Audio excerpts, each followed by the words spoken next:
How you doing, everybody? I'm Ken Bykoff, and welcome to the Peegs Postgame Live. Indiana takes on Kansas State here at Simon Scott Assembly Hall and walks off the court 86 to 69 winners in a game that is this is their second real test that they've had outside of Marquette. And Indiana got off to a strong start, let Kansas State kind of crawl back into it, but took over in the second half and did it in a different way than they did in the first half. And that is really, really important that Indiana is able to do it in multiple ways. 812-393-2600 is the number. We're thrilled to be with you. And we already have our first call, so I'm excited. I'm not going to make him wait too long. Caller, if I could have your name, where you're from, and what you got. Hey, KB, this is Ryan Lau from Round Lake. How are you doing, Ryan? Doing great. Reed Bailey tonight. Impressive. Impressive. Well, and I didn't Got think he some was foul very good in the. lines. I didn't think he was very good in the first half, but the Second second half, half, he was caught fantastic in the balls. second half. Yep. Yep. Caught balls. Hey, made free throws. Yep. Made free throws. My eyes were blinking on that, man. That's good to see an IU big man come through. Um, I was nervous about K State, and I go back a couple years when when they had that magical run, Coach Tang's first year, and they were in the Elite Eight at MSG, and Marcus Newell, and that team was a special team, could really shoot the basketball, and I was worried about the Hoosiers a little bit coming into this. Now, maybe this may be out of your repertoire of music, but there was a video before K State played those games at MSG, and they were vibing to Lil Baby's Lowdown. You ever seen that video? I no, I haven't. Look it up. There's a hype song before. So here Okay. I got two questions. I got two questions for you. All right. This current Hoosier team, if you had to pick if Coach DeVries is in the locker room playing the song, getting the boys hyped up before the game, what song do you think encapsulates this team? Well, I don't know. We're very early on, 6 games into it. I would. Well, that's a tough one. Because I'm a music guy. I like all kinds of different kinds of music. What would be the hype music for that? I know they play "For Whom the Bell Tolls" on the hype video before IU games. I know that, All and right. so I mean, there's that. But this is. I feel like there'd be maybe some good country music in this locker room. There's a lot of that. So that's a good question. Let's revisit that in December Hey, because hey, let's see uh, more. I, Let's see more of this team. I will call back. Thanksgiving's coming up here. Yes. Your your go-to pie, because I bought a couple today. I bought Okay. a pecan, I bought a sugar cream, and bought a rhubarb. So in the Big Off House, what's the go-to pie? One pie takes all. Well, for the bike ops, we're gonna have pie. I prefer cherry pie, but that to me is not a Thanksgiving pie. I'm going some pumpkin pie, also some key lime pie. I get down with, but again, not on Thanksgiving. Rock solid choice with the pecan pie, though. Rock solid. Hey, you're the man. I can't wait every game, man. Call back through. Well, we're gonna have a call in after the bucket game on Friday and after the Bethune Cookman game on Saturday. So we got a busy weekend. I'll see you then. All right, happy Thanksgiving. You too. 812-393-2600 is the number. Love the handful of you guys that are on with us right now. I understand it is 11:05 p.m. on a Tuesday, so I get it. But hopefully, we'll get some calls coming in here. Uh, Very interesting game. We got a lot to go through with this, but first, I wanted to make a mention of this as we get into Thanksgiving and this weekend. Got to make a note here that it's the biggest stretch of Indiana football and basketball right now. Kurt Cignetti's Hoosiers are undefeated and on track to play for a Big Ten championship and poised to make a deep run in the college football playoff. Darren DeVries' squad has started the 2025-26 season strong, and there's still marquee games against Louisville, Kentucky, and the Big Ten slate coming up. And that means that there's never been a better time to join the biggest and most active IU fan community at Peegs.com with our Black Friday special. Just in time for the holidays, give the IU fan in your life a special gift with 75% off a Peegs.com annual membership for new subscribers. All the latest recruiting and team intel, access to VIP content and VIP message boards, daily conversations with Peaks.com's full staff, and much, much more. No special codes are needed. Just one click to access the best sale of the year. That's 75% off a VIP membership, which is insane. Visit Peaks.com now to score the biggest deal of the year, but you have to act now. The deal is going to end at 11:59 p.m. on Eastern Time, December 1st. That's Monday, so don't delay. This promotion is for new annual members only.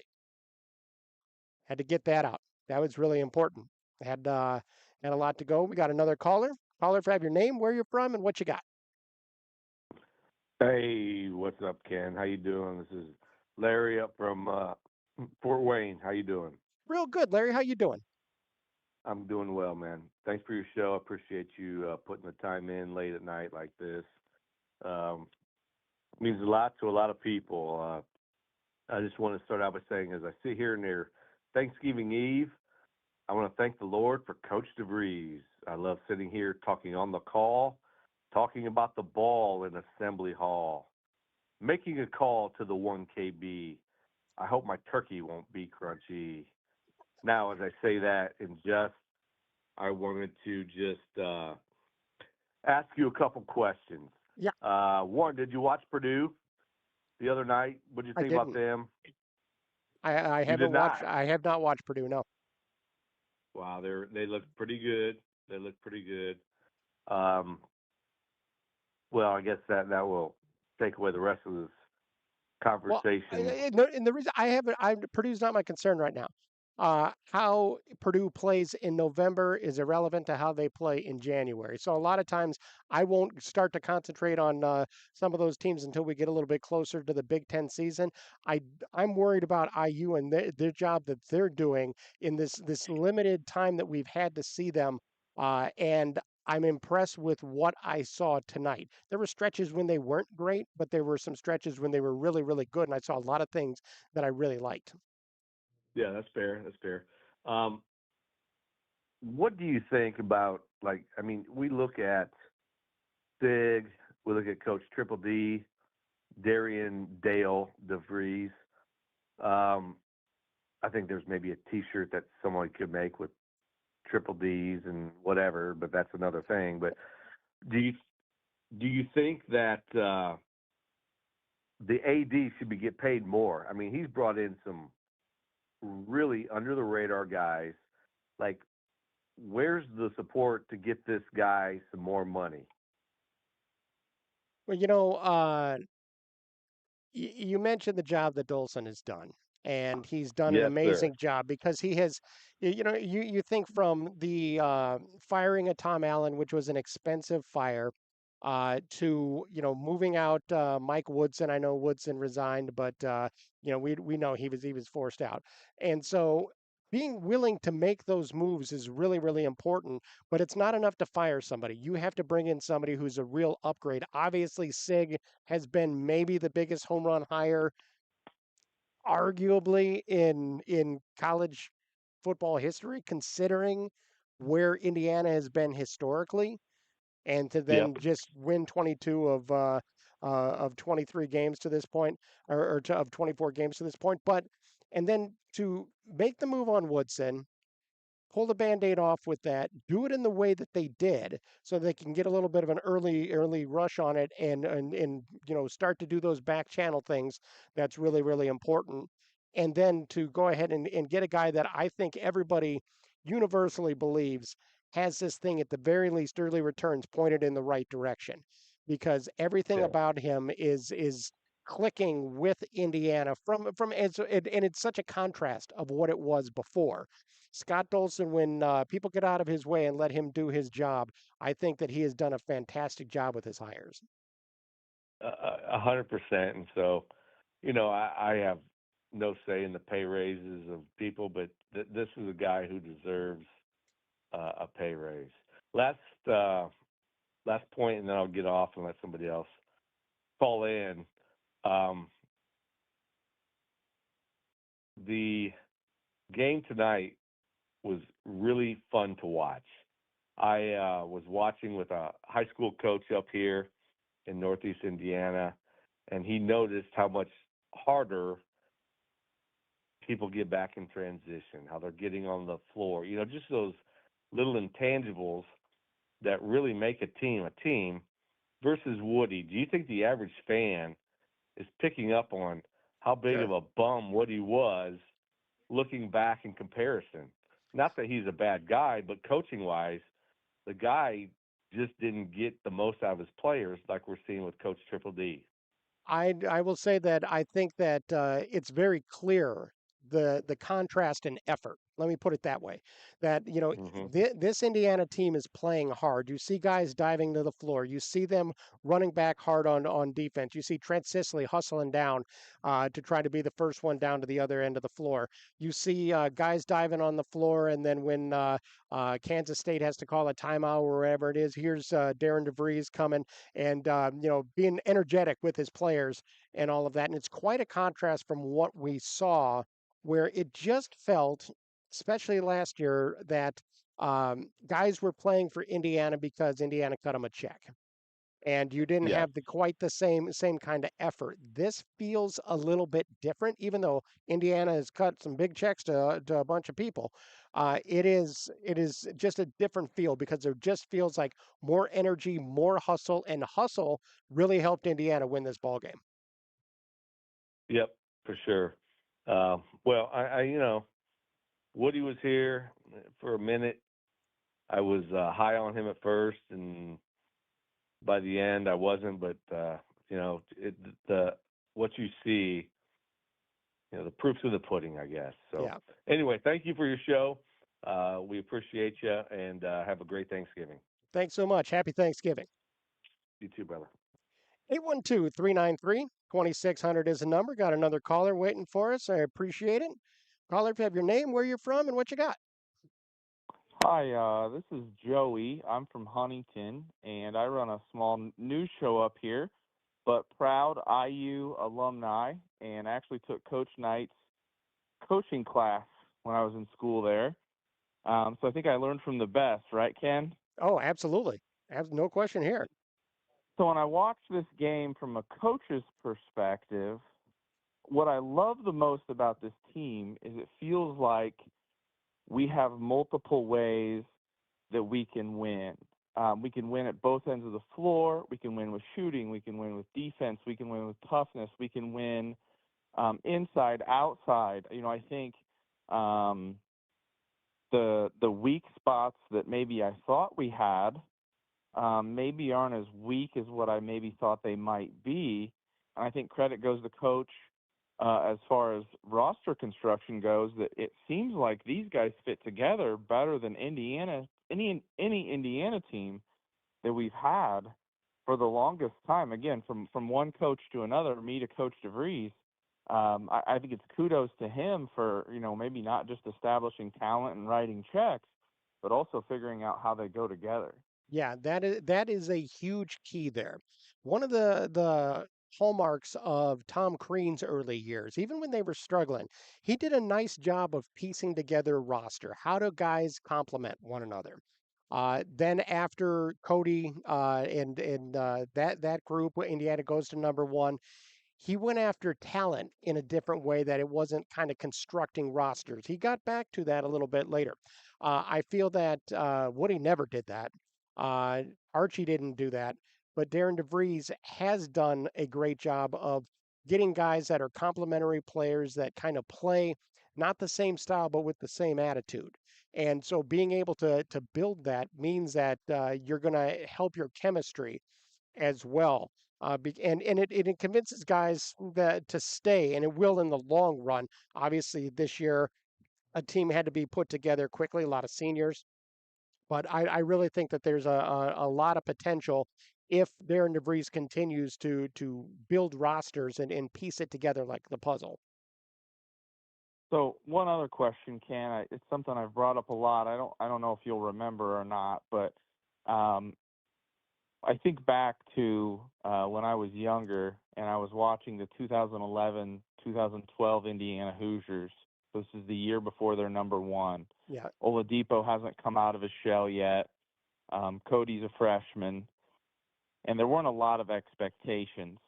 And they won a really big road game at North Carolina State. Yes.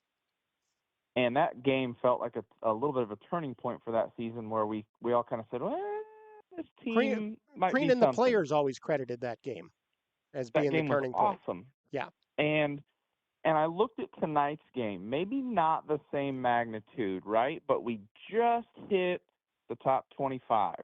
It's Right. feast week. A lot of eyes on this game, I think. I think a lot of people said, I have a good friend, his name's Seth, he's from Fort Wayne, and he said if we're top 25 in the country's not that good. And I think there's a lot of eyes on this game, and this was a convincing win with Tucker not doing so well, and other guys stepping up to find the way to win, even in different spots in the game. You made the point earlier. Reed Bailey wasn't that great in the first half, but then was just a machine in the second half. And Yeah. I mean, everybody kind of had a moment there where they had it. And I wonder if you don't maybe see the same comparison to that North Carolina State game where we go, we've been so excited about this team, but concerned. Is this a game like that where, hey, this could propel us? And I think as a fan base, we go, this team might be something. Maybe we are 25th. Maybe we are a tournament team. Maybe we are going to be Big Ten contenders. What do you think about that? Well, it's a little bit different than the North Carolina State situation because the NC State situation was after a couple of years of struggle. That was very clearly a team that had fallen in those situations before. If I remember correctly, they fell behind in North Carolina State and they rallied on the road and kind of all came together. And so that was a turning point because it was a taste of success that was like the next step that team had to take and prove to itself that it was good. This team, it's real early on. Obviously, there isn't any of the baggage maybe that some of the other that team had faced because there were veterans on that team that had gone through some struggles. One thing that this game showed me, and I talked to Rab Johns and Trevor Andershock, during the game about this, is outside of Sam Alexis and Tucker DeVries, everybody else is kind of mid-major guys. That's how they came up. DePaul obviously isn't considered mid-major, but it's not cream of the crop. So we're talking about Connor Enright. But Yeah, we this gave is a them C.J. Gunn. yeah, this is a team that there's a lot of guys I think that just because you put Indiana on their chest doesn't mean that they are automatically high major talent. But what that also does is it gives you a bunch of guys who have come up through some of those mid majors, and they've obviously been very good there, and now they're hungry to prove that they belong at this level. And so you have a lot of guys that maybe were overlooked, maybe were not didn't have the complete package of physical skills, and now they are very hungry to prove that they belong against Kansas State, against Big Ten teams, and we've seen them turn up that intensity, especially on the defensive end. At times, this is a fundamentally sound team, and I think that when you put together the hunger that these guys have along with just playing to prove something, it really shows.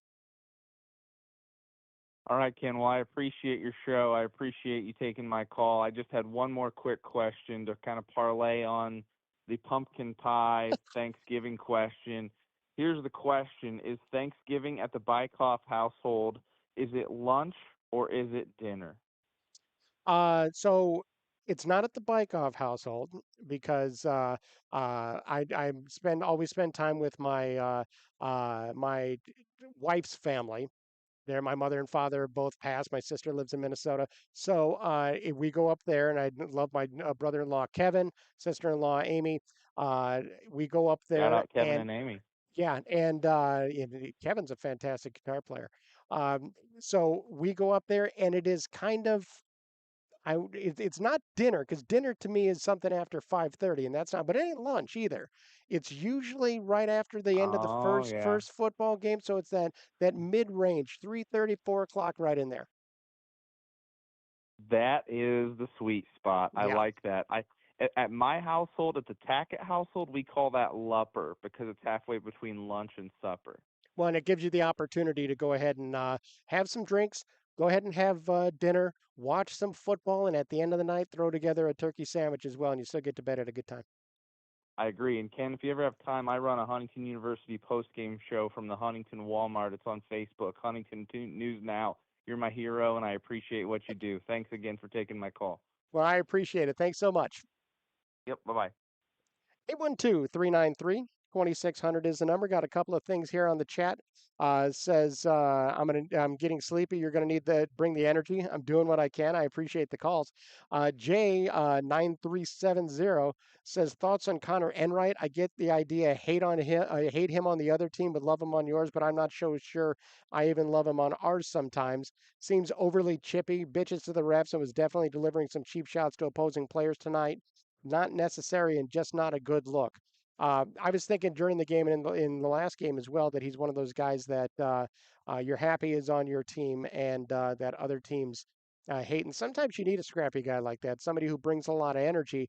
And in the post game, Tate Conaway mentioned that Enright's energy is something that he told him he's his favorite basketball player he's ever played with because he makes the game easy because he does that kind of stuff and then can get under people's skin. So that is kind of what his role is, and so that is the Enright. He doesn't try to do too much on the floor. I'll give him that. I also tell you this: him and Lamar Wilkerson were 1 and 2 in the plus minus. Wilkerson at 20 plus 26, Enright at plus 23. He'll get under people's skin. Maybe he does a little bit too much, but got to give him credit because he's out there and he brings a ton of energy. 812-393-2600 is the number as the leaf blowers start up on the cleanup here at Simon Scott Assembly Hall. I'm going to go ahead and I'm going to play at this point Darren DeVries' post-game press conference. He had some interesting things to say along the way. Runs about 7 minutes.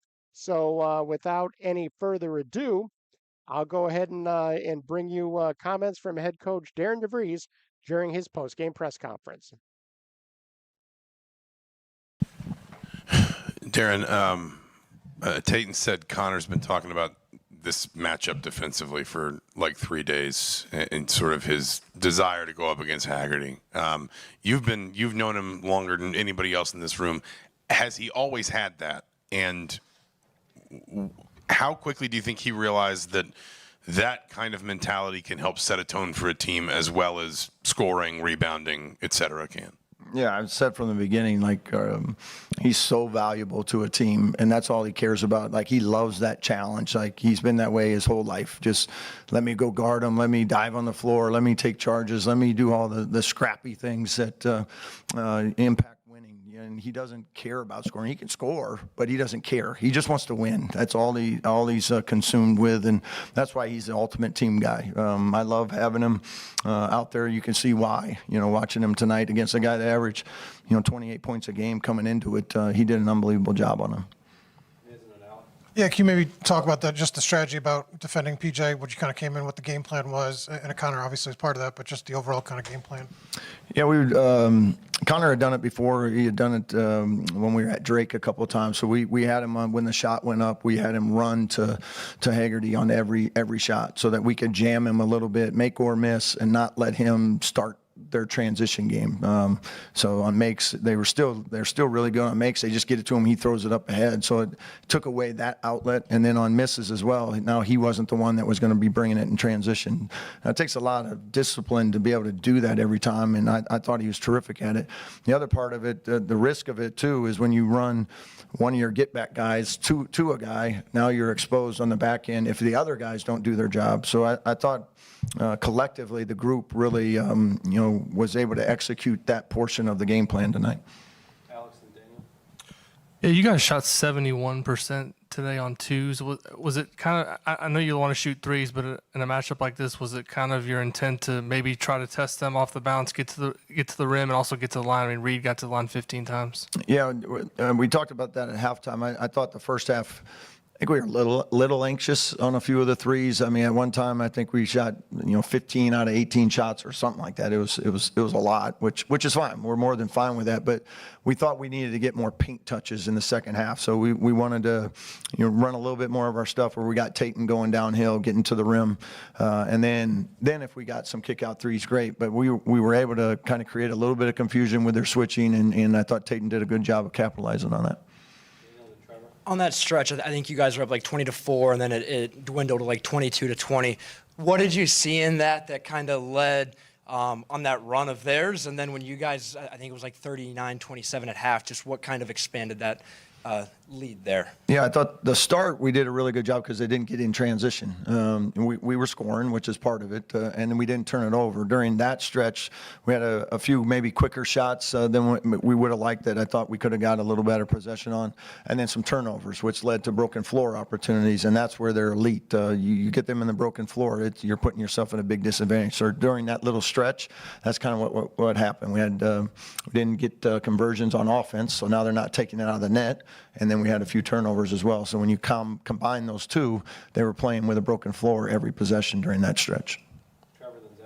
Reed had 14 points second half. Was that just a product of trying to get into the lane, or was that kind of lighting a fire under him to be more aggressive?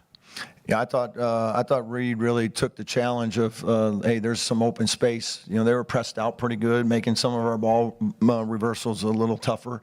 So we wanted guys, hey, we're gonna create a little more room for our drivers to go. We took Reed. He still had a few. We took him off the top of the floor and got him down in the corners and out in the wings a little bit, and then he would come and get it, and now there would be a little more space for him to go drive it. But I thought, of the 6 games we played, I thought by far, especially in that second half, this was the most aggressive he's been, and that was the things that excited us about him as we saw him this summer and fall. Is he was doing those things in practice, and tonight was the time I thought you really got to see some of the things he's capable of. And it's hard when you're that size and you got that type of skill set, and he can drive it with the speed and that he does.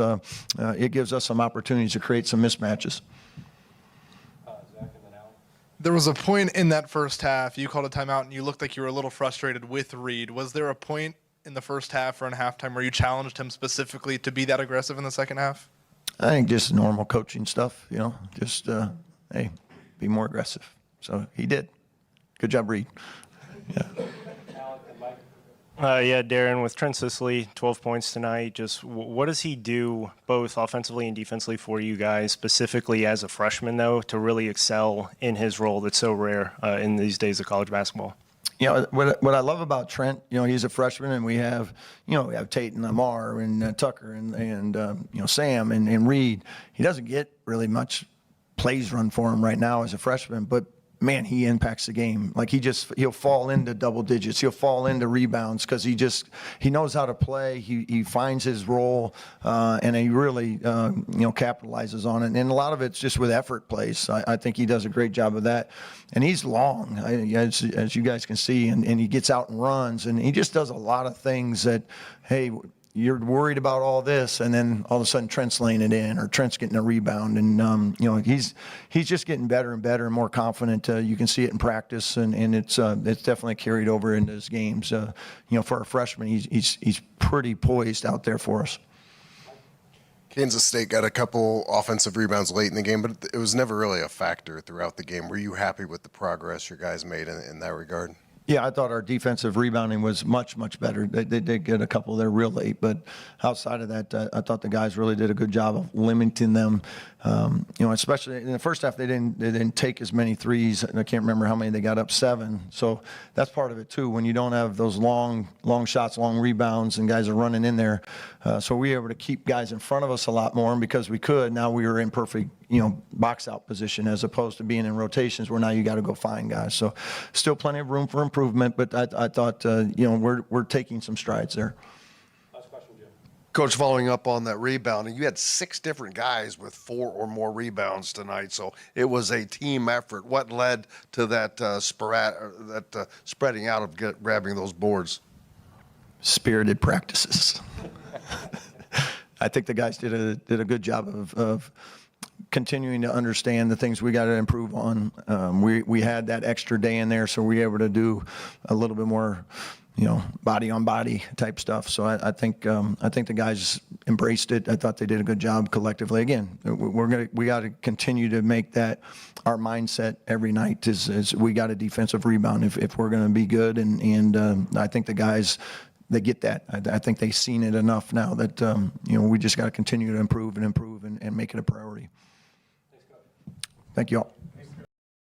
So there is Darren DeVries and his post-game press conferences. And again, his press conferences, there's such a breath of fresh air to hear him talk and have, personality and just his analysis of the games and being so clear in what they were wanting to do, I think is incredibly important. 812-393-2600 is the number. Lines are open. I know we are at 11:30 on a Tuesday, but want to talk some Kansas State. Let's talk about some individual performances in this game, starting with Reed Bailey, who, again, like I said, I didn't think he was very good in the first half. 7 points on 1 of 4 shooting. He had 1 rebound, 2 assists, 3 turnovers in 13 minutes. He wasn't very good. Second half was a different situation. 14 points, 3 of 3 shooting, 8 of 9 from the free throw line. He added 3 rebounds, didn't have a turnover, played 16 minutes, and was a big reason why Indiana, rolled to the win. He turned things around. And I just am really impressed with the way that he was able to do that against Kansas State. Now, Kansas State isn't the biggest team around. That's part of the reason why I think Indiana was as successful as they were. I'm interested to see what happens when IU plays some teams with a lot more size. But Reed Bailey, the fact that he was able to turn his night around at halftime really says something about just his mental toughness, essentially.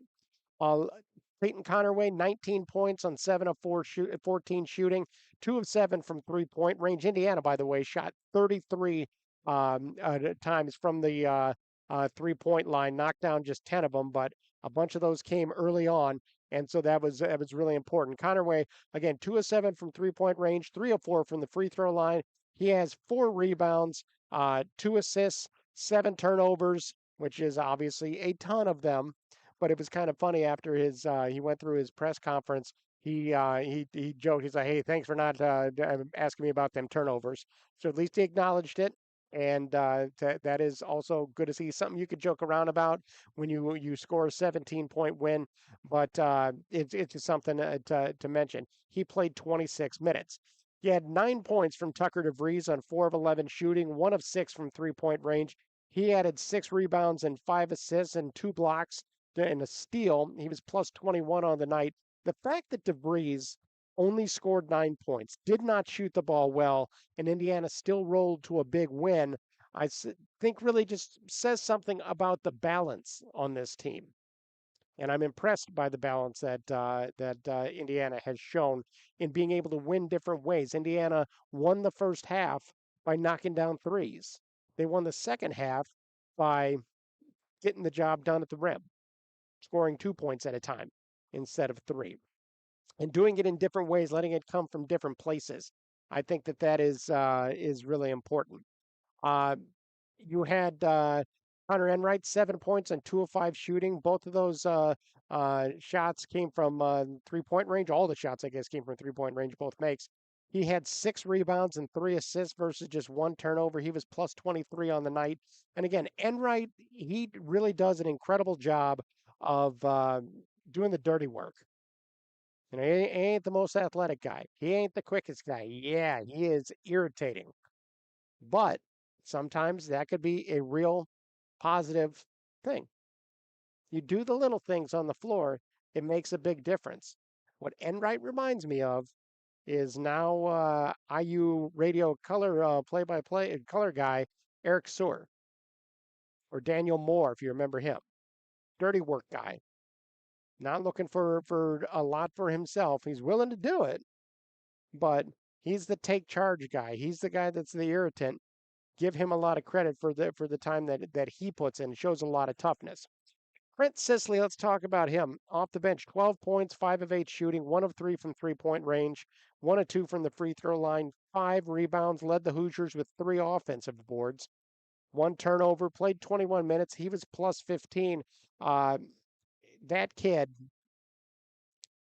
made a difference today, and you heard Darren DeVries talk about that a little bit. He is a kid that plays hard. Effort. You see effort. He's trying to be the first guy down the floor going on the other end. You love to see that, especially in a freshman. He's willing to go ahead and turn in that dirty work now. In the future, he'll be more of a guy who is featured. But right now, he is that guy that is just doing what needs to be done to win ball games. I mean, you have a guy that's buying in at that level, at that age. It provides a real nice foundation piece for your program. Uh, Nick Dorn, 1 point on 0 of 3 shooting, played just 11 minutes. He was -5 as he continues to kind of get his get just work into the rotation. Got to talk about Sam Alexis, 10 points, 4 fouls, and that's a shame. Right? Not 10 points, 3 points. He had 2 rebounds, 1 assist, a block, and a steal. Played just 10 minutes, limited by fouls. You want to avoid that. But he was also plus 17 in those 10 minutes. You want to talk about a guy who impacted the game. Sam Alexis was a big part of that. Josiah Miles, he plays just 2 minutes, manages to be -10 on the game. He had a couple of walk-ons, came in late. By the way, Indiana with a 17-point victory, 86-69. They did not score in the last 2 minutes of the game, and Kansas State scored 6 points in the last 45 seconds. So what we're really talking about here is a 20-point victory. Indiana with 32 points in the paint, 27 of them off of turnovers by Kansas State. Indiana turned K-State over 19 times. Hoosiers had 17 of them. Again, 7 of them coming from Connerway. But what I thought was really interesting was Indiana is a three-point shooting team. 33 three-point attempts in the game. 22 of those came in the first half. In the second half, they didn't try to force it. They didn't try to jack up shots just because that's what they had been doing. They adjusted on the fly. And that made a huge difference because they changed the way they played. The threes suddenly weren't going down. And so you have to adjust how you play. They started going to the basket. And that's how Connerway was getting to the line. Bailey, obviously, 15 trips to the free throw line. That's a lot. And Indiana scores 47 points in the second half. 812-393-2600 is the number. Appreciate the people that are still watching and staying up late with me here on a Tuesday night. Again, reminder that we are going to have a post-game show following the Bucket game on Friday. Then on Saturday afternoon, I'll be right back here, probably right in this very seat, doing the call-in after the Bethune-Cookman game. So, yeah, Bethune-Cookman is several steps below where Kansas State is. But we also saw what Indiana did against Incarnate Word and Linwood. They have to be able to bring it every time out. Indiana jumped out to a 20-4 lead in this thing and allowed K-State to kind of crawl back into it. But they never panicked. They kept up the pressure and ended up walking off with a 17-point victory. And so that is something that is very impressive for the Hoosiers. Indiana's defense was impressive as well. In the second half, Kansas State shot 48.5%, but for the game, K-State was at 42.1%. The Hoosiers out-rebounded the Wildcats and did a very nice job of just harassing Kansas State all game. This is a team that came in averaging, I think it was 92 or 93 points a game. Indiana holds them to just 27 in the first half, and they score just 69 on the game. In the first half, let's see, Kansas State, 8 of 24 from the field in the first half. That's pretty damn good. That's going to get you where you need to go. And the fact that Indiana was able to win both halves as well, despite one of their leading guys, Tucker DeVries, not putting up huge numbers, is important. Lamar Wilkerson had a quiet 14. I was really surprised when I noticed, with that, but he had knocked down some threes. That made a big difference. But it was 8 points in the first half, 6 points in the second half. Didn't have a one where he started piling them on, but boy, being able to handle that, I think, is really important. Indiana also, they were looking at the stats, they're 14 of 18 on layups. Now, why is that important? Because we have seen Indiana miss some bunnies in previous years. And the simple fact that Indiana was as effective as they were around the rim and converting those opportunities when they got them was a huge deal for this team. Just absolutely massive. And it was really important that the Hoosiers were able to close it out like that. 812-393-2600 is the number. Fun night here at Simon Scott Assembly Hall. The upper balconies weren't full because I assume it's Tuesday. Students aren't here. And so it's a little bit of a different vibe. I give Indiana fans who are here were very loud. Very loud. And I think this is the first time that Darren DeVries kind of got a hint of what this place can be. And so being able to see what it's like here, I think is really a huge positive. And he's going to see how this place jumps. I can promise you that. People are falling in love with this team and falling in love with the way that they play. Again, it's hustle. It is generally not doing stupid things with the ball. They do. Every team's going to do it. But this is a big one to get. This was a big one to get. Now you got Bethune-Cookman.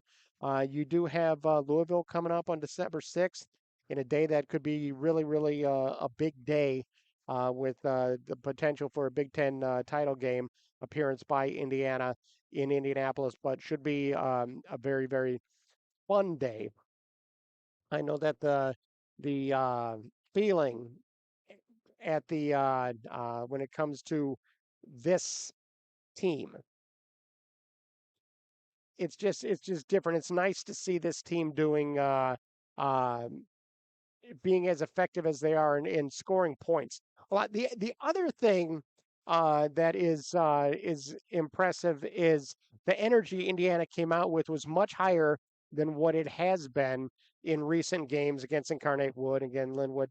That to me is really important. They have to find consistency there, and that is going to be a key. But an 86-69 win sure does make Indiana feel good.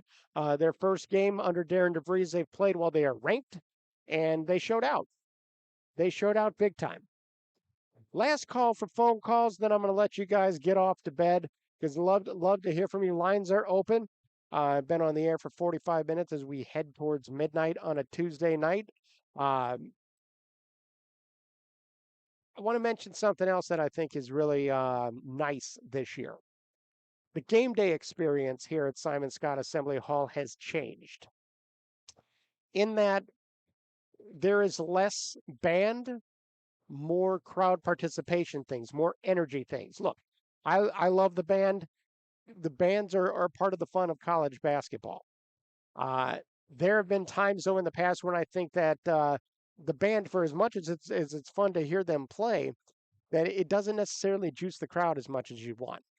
Indiana has added a lot of different elements to the game day experience that I think is going to pay off, whether it's the Bison starting the game by getting the two sides of Assembly Hall to chant I and you, and get things going. They do a thing where they show a clip from the movie Hoosiers that really gets the crowd going, and it's just more DJ music than band music. The band is still there. The band is still part of things, but it feels like a better balance, and it's helping bring up energy, and is going to, I think, really help modernize Assembly Hall, modernize the game day experience, and also make it so that the fans just stay more energized. I'm really excited to see what it looks like during Big Ten games when there's the students and the place is packed and the place is rocking. Looks like we're headed towards a bunch of stuff. None of it, this isn't all going to be smooth. There will be hiccups along the way. But boy, early returns sure are encouraging for this Hoosier ball club. 89-69, 86-69 is your final from Simon Scott Assembly Hall. Indiana puts together a very, very nice game against a quality team, and they stay undefeated. And that's fun to see. Again, looking forward to talking to you after the Bucket game Friday night, talking to you after the Bethune-Cookman game on Saturday. Also going to be doing some, another podcast is going to be put out where we look at the Bucket game. That's going to be coming up as well. But just an exciting time, exciting week. I wish everybody a happy Thanksgiving who's watching this on the show. Thank you so much for the callers. Really appreciate it and look forward to talking to you after Indiana holds on to the old Oaken Bucket and earns a trip to the Big Ten championship game, which is something I'm really believe is going to happen. That's all the time we have on the Peegs postgame live. I want to thank you for listening, and I want to remind you to visit Peegs.com for the very best in IU football and basketball coverage you're going to find anywhere. Nobody covers Hoosier recruiting better than Jeff Rabjohns, Matt Weaver, Trevor Andershock, and Jared Kelly. So come be a part of a thriving and exciting community at Peegs.com. Folks, you are not going to be disappointed. Folks, we're out of time, but for now, and for Jeff, Matt, Trevor, and Jared, I'm Ken Bykoff saying thanks for listening, everybody.